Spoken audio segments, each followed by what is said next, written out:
आइए बच्चों, आज हम पढ़ेंगे हिंदी में पाठ 5। ठीक है। पिछले वीडियो में हमने कौन सा पाठ पढ़ा था? दूंगी फूल कनेर के। आज हम पढ़ेंगे पाठ 5 बरखा आथे। यह छत्तीसगढ़ी कविता है।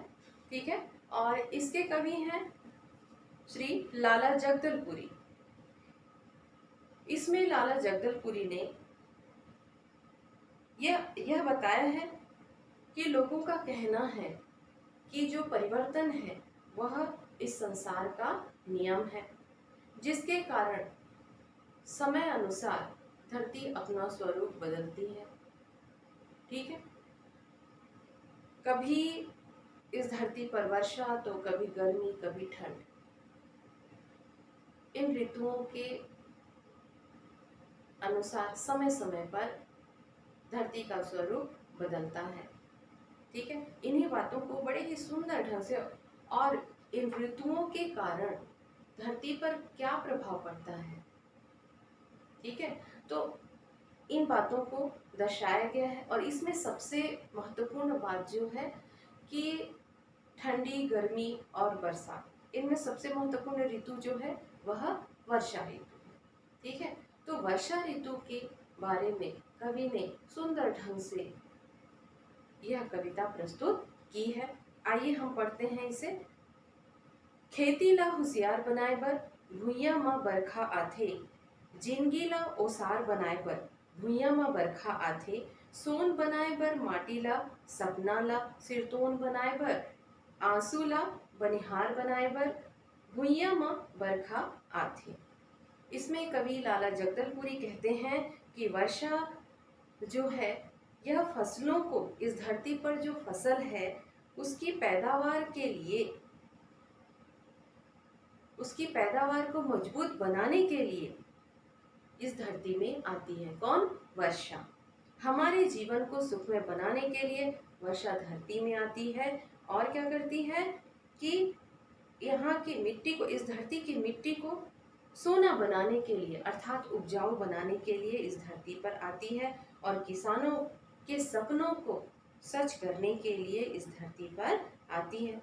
जो मजदूर वर्ग हैं उनकी आंखों में खुशी के आंसू लेकर यह वर्षा इस धरती पर आती है। बनिहार मतलब मजदूर। ठीक है। आगे देखते हैं। बाजत रही थे झिमिर झिमिर रोज चिकारा और बरखा के, बाजत रही थे घड़ घड़ घड़ घड़ रोज नंगारा अस बरखा के, खुशियाली के चिट्ठी लेके बादर दुरिहा दुरिहा जाते, करिया करिया बादर ला समझो हलकारा अस बरखा के। ठीक है। इसमें लाला जगदलपुरी क्या कहते हैं इन पंक्तियों में कि वर्षा की रिमझिम बूंदें सारंगी के ध्वनि के समान सुनाई देती है, सारंगी की ध्वनि के समान लगती है। वर्षा के बादलों को देखकर ऐसा लगता है कि यह संदेश लेकर आई हैं। और वर्षा के बादल में जो गर्जना होती है वह किसके समान लगते हैं? नगाड़ा के समान घड़ घड़ घड़ घड़ बजने लगते हैं। और यह बादल जो हैं खुशहाली का संदेश लेकर दूर दूर तक जाती है। और इन काले बादलों को देखकर कैसा लगता है कि यह संदेशवाहक हैं जो संदेशा लेकर एक स्थान से, जो समाचार, खुशहाली का समाचार लेकर एक स्थान से दूसरे स्थान तक जाते हैं। ठीक है। अगली पंक्ति है। जोत जोगनी के तारा अस जुग बर थे अंधियारी माँ, आशा मन के बिजली माँ, बिजली बन के चमचम करथे अंधियारी माँ, मेचका मन के आरो मिलथे कपस कपस जाथे लइका हर, हवा बही कस कभू उदुप ले कहूँ खुसर थे अंधियारी माँ।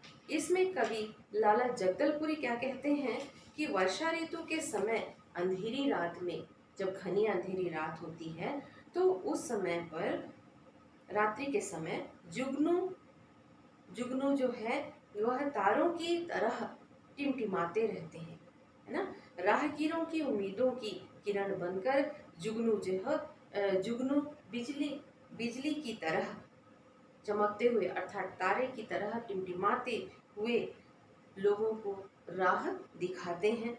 बरसात में मेंढकों की टर्राने की जो आवाज़ सुनाई देती है, उस आवाज़ को, उस ध्वनि को सुनकर बच्चे डर से सहम जाते हैं, ठीक है, कांपने लगते हैं।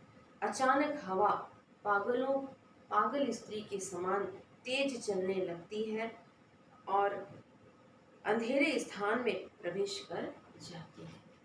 ठीक है, अगली पंक्ति है,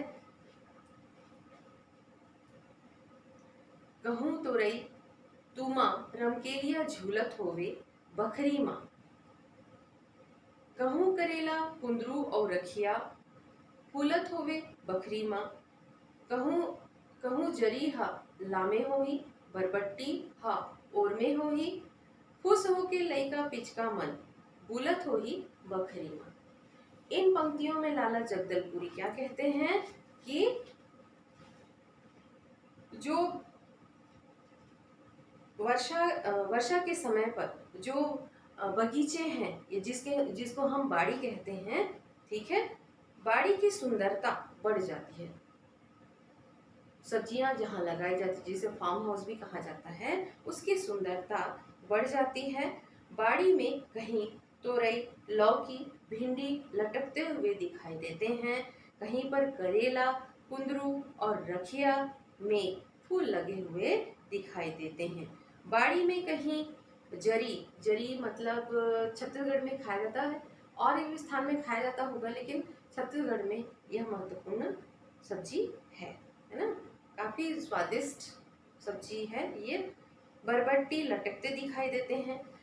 बाड़ी की ऐसी सुंदरता, बगीचे की जो जहाँ पर सब्जी लगाई जाती है, सब्जी बाड़ी, उसकी सुंदरता को देखकर बच्चे खुशी से यहाँ वहाँ झूमते हुए नजर आते हैं, खेलते कूदते नजर आते हैं। ठीक है, और अगली पंक्ति में कहते हैं, क्या कहते हैं कवि, अतका पानी दे तय जतका जिंदगी के विश्वास मान थे। अतका पानी दे तय जतका अन लक्ष्मी हा सांस मांग थे।